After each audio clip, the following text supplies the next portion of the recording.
Hello అండి, అందరికీ welcome to my channel Sridhana vlogs. మా విలేజ్లో ఉన్న అమ్మవారిని అయితే ఊరేగింపు అయితే జరుగుతుంది. సో మేము ఇంకా ఊరేగింపుకి అయితే వెళ్ళామన్నమాట. ఫస్ట్ టైం మేము వెళ్ళడం ఊరేగింపుకి. సో ఊరేగింపుకు వస్తుంటే అమ్మవారికి హారతులు ఇస్తాము. బట్ అక్కడికైతే నేనైతే వెళ్ళలేదు. ఇంకా మేమైతే బిందులతో నీళ్లు పొయ్యాలన్నారని చెప్పేసి ఇంకా మా పిన్ని నేను 2 బిందులు అయితే తీసుకుని అందులో ఓం శ్రీ మాత్రే నమః జై శ్రీరామ్ అని రాసేసి ఇంకా బిందెలను అయితే తీసుకుని వెళ్ళామన్నమాట. ఆ బిందెల్లో అయితే నీళ్లు నింపి పసుపు కుంకుమ పువ్వులు వేసి ట్రాక్టర్ అమ్మవారిని ఊరేగిస్తారు కదా. సో అమ్మవారిని నిలబెట్టిన తర్వాత ట్రాక్టర్ బయలుదేరేటప్పుడు ఆ నీళ్ళన్నీ వారేస్తారనమాట. అలాగే పసుపు కుంకుమలు కొబ్బరికాయలు కొట్టి అమ్మవారికి అయితే మంచిగా ఎదురెళ్ళి మంచిగా ఊరేగిమ్మ అని చెప్పేసి అనుకుని వస్తారనమాట అందరు భక్తులు కూడా. ప్రతి ఇయర్ కూడా అమ్మవారి శరన్నవరాత్రుల్లో అమ్మవారిని భక్తులు ఎంతో భక్తి శ్రద్ధలతో పూజిస్తారు. ఆ పూజలకు ముగింపుగా జరిగే ఊరేగింపు మరియు నిమజ్జనం ఒక ఆధ్యాత్మిక పండుగలా మారుతుంది. ఊరేగింపు అంటే దేవతను గ్రామంలో పట్టణంలో కాలనీలో ప్రదర్శనంగా తీసుకువెళ్ళడం మాత్రమే కాదు, అది దేవి శక్తి ప్రజల మధ్య విహరించడంగా భావించాలి. ఈ ఊరేగింపు ఉత్సవాల్లో అమ్మవారు అంగరంగ వైభవంగా ఊరేగి మనకు దర్శనమిస్తారు. ఇది కేవలం దర్శనం కాదు, మన హృదయంలో ఉన్న నెగిటివ్ భావాలను కష్టాలను దుఃఖాలను అమ్మవారి కాళ్ళ కింద ఉంచే సమయం. ఊరేగింపు సమయంలో అమ్మవారిని పసుపు కుంకుమలతో పూలతో హారతులతో ఆహ్వానమిస్తారు. ఇంకా అమ్మవారి ఊరేగింపు సమయంలో అమ్మవారి పూజల్లో లాస్ట్ డే రోజున ఉన్న అలంకరణ అంతా తొలగించి ఇంకా కొత్త చీర కొత్త దండ అన్నీ కూడా మంచిగా అలంకరిస్తారు అమ్మవారిని. ఇంకా అలంకరించిన తర్వాత అమ్మవారిని కదిపి మంచిగా అయితే తీసుకువెళ్ళి ట్రాక్టర్లో అయితే నిలబెడతారనమాట అమ్మవారిని. ఇంకా అలా నిలబెట్టిన తర్వాత ఇంకా ట్రాక్టర్ అయితే స్టార్ట్ అయిపోతుంది. ఇంకా పూజలు చేసే వాళ్ళు ఉన్న వాళ్ళు పూజలు చేసి హారతులు ఇస్తారు, కొబ్బరికాయలు కొడతారు. అలాగే తర్వాత నిమజ్జనం అంటే అమ్మవారిని తిరిగి సంగర్భం చేసుకోవడం మాత్రమే కాదు, అది శక్తిని మన హృదయంలో నిలపడం అనే అర్థం. అమ్మవారి విగ్రహాలన్నీ నిమజ్జనం చేయడం ద్వారా మనం చెప్పేది ఒకటే, అమ్మ నీ ఆశీర్వాదంలో మేము శాంతి సంతోషంలో జీవించాలి అని మన మనసులో మననం చేసుకోవాలి. అలాగే నిమజ్జనం చేసేటప్పుడు అమ్మవారి ధరించిన ఆభరణాలు చాలా అంటే చాలా ప్రాముఖ్యత. డైరెక్ట్ అవి అమ్మవారికి తాకడం వల్ల అవి ఎంతో మహోన్నత స్థితికి వస్తాయి, ప్రతి ఆభరణం కూడా. ఎందుకంటే అమ్మవారికి అలంకరణగా చేసిన ప్రతి ఆభరణాల వెనుక గొప్ప ప్రత్యేకత ఉంది. అది నేరుగా అమ్మవారి శరీరాన్ని తాకడం వల్ల అది గొప్ప ప్రసాదంగా స్వీకరించబడుతుంది. అలాగే అమ్మవారు ధరించిన ఆభరణాలు పూలు వస్త్రాలు అన్నీ కూడా పూజానంతరం ఎంతో పవిత్రమైనవిగా పరిగణిస్తారు. కొంతమంది ఏం చేస్తారంటే ఆ ఆభరణాలను సురక్షితంగా భద్రపరిచి వచ్చే ఏడాది పూజలకు తిరిగి ఉపయోగించే సాంప్రదాయం కూడా ఉంది. లేదా ఆ ఆభరణాలను మనమే స్వయంగా అమ్మవారి ప్రసాదంగా మనం స్వీకరించి భద్రపరుచుకోవాలి.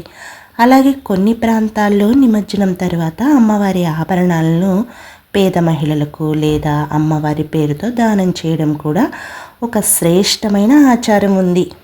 ఈ ఆచారాలు మీకు తెలుసా? కొన్ని విలేజెస్లో అయితే అమ్మవారిని డైరెక్ట్ కాలువల్లో అయితే నిమజ్జనం చేయకుండా ఫస్ట్ 9 అంటే 9 బిందులు అలాగే 11 లేదంటే 21 అలా 101 అలా బిందులతో నీళ్లు పోసి నిమజ్జనం చేసిన తర్వాత అమ్మవారి శరీరంపై ఉన్న ఆభరణాలు తీసి అవైతే మంచిగా అయితే భద్రపరుచుకుంటారు. సాక్షాత్తు అమ్మవారి ఆశీర్వాదం దొరికిందని చెప్పేసి ఆ ఆభరణాలు చీరలు పువ్వులు మాలలు అన్నీ కూడా తెచ్చుకుని ఇంట్లో పెట్టుకుని మహాప్రసాదంగా భావిస్తారు. కొన్ని చోట్లయితే ఇంకా డైరెక్ట్ కాలువల్లో అయితే నిమజ్జనం చేయడం అయితే జరుగుతుంది. అలాగే అమ్మవారి ఊరేగింపు ఆభరణాలు అలాగే నిమజ్జనం ఇవన్నీ మన జీవితంలో భక్తి శాంతి సౌభాగ్యం ఆత్మబలం కలిగించే పుణ్య కార్యాలన్నమాట. మనసారా మనం కూడా అమ్మను ప్రార్థిద్దాం. అమ్మాదేవి మా కుటుంబానికి ఆరోగ్యం ఆనందం ఐశ్వర్యం ప్రసాదించు అమ్మా అని. ఓం శ్రీ మాత్రే నమః. ఇదండి మా విలేజ్లో జరిగిన ఊరేగింపు విషయాలు అయితే మీతో అయితే షేర్ చేసుకున్నాను. ఇక్కడ ముత్తైదువులందరూ కూడా మంచిగా అమ్మవారికి ఎదురు వస్తారు. ఇంకా ఇక్కడ కనక డప్పులు, అలాగే సంథింగ్ కోబ్రా డ్యాన్స్ అంట. సో నేను యూట్యూబ్కి ఎగెనిస్ట్ అని చెప్పేసి కోబ్రా డ్యాన్స్ని పెట్టలేదు.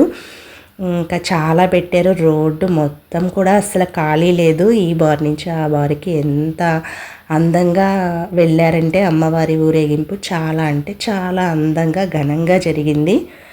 అసలు ఈ 11 రోజులు కూడా అస్సలు వదలబుద్ధి లేదు. ఈ 11 రోజులే కాదు, అమ్మవారిని తలుచుకొని రోజంటే లేదు. అసలు ఒక పండుగ వాతావరణం క్రియేట్ అయిపోయిందనే చెప్పాలి. ఇంకా దసరా నవరాత్రులు అంటే ఇక పండుగ వాతావరణమే కదా. కానీ ఎంత ఘనంగా జరిగాయంటే చాలా బాగా జరిగాయి. ఇంకా ఈ దీపారాధన కుందులు తీసుకుని మా పిన్ని అయితే ఉంది. సో సరే అని చెప్పేసి మా పిన్నిని అలా దీపారాధన కుందులతో ఉండు, నేను వీడియో తీస్తాను అని చెప్పేసి అలా తీసానమాట. ఇంకా అమ్మవారైతే మంచిగా ఊరేగింపుకి తరలి వస్తున్నారు. ఇంకా వెనకాల కొంతమంది లేడీస్ ఇంకా అమ్మవారిని సాగనంపడం కోసం కొంచెం దూరం అయితే వచ్చారనమాట. ఎలా ఉంది వీడియో నచ్చినట్లయితే లైక్ చేయండి, షేర్ చేయండి, సబ్స్క్రైబ్ చేయండి. మీ విలేజ్లో కూడా అంతేనా? ఆల్మోస్ట్ అన్ని విలేజెస్లో కూడా ఏ ప్రాంతంలో అయినా సరే ఊరేగింపు ఇలాగే జరుగుతుంది.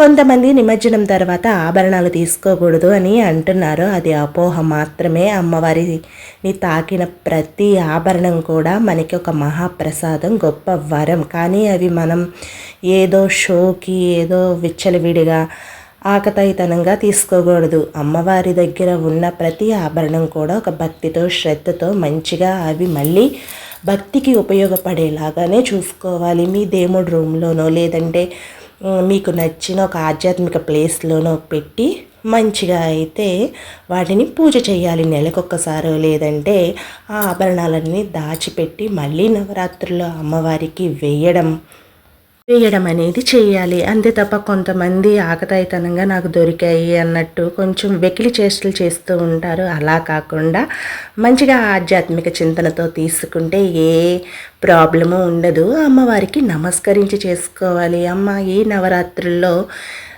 నిన్ను తాకిన ఈ ఆభరణాలను నేను తీసుకుంటున్నాను, మహాప్రసాదంగా భావిస్తున్నాను అని చెప్పి అమ్మవారికి నమస్కరించి ప్రతిదీ తీసుకుంటే ఎంతో పుణ్యం వస్తుంది.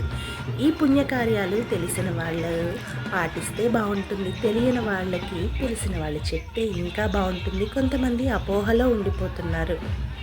ఇదండి మా విలేజ్లో వీడియో అన్నమాట, ఊరేగింపు వీడియో. సో మీరైతే మంచిగా లైక్ చేసి, కామెంట్ చేసి, సబ్స్క్రైబ్ చేయండి. ఇది సెకండ్ టైం అడగడం.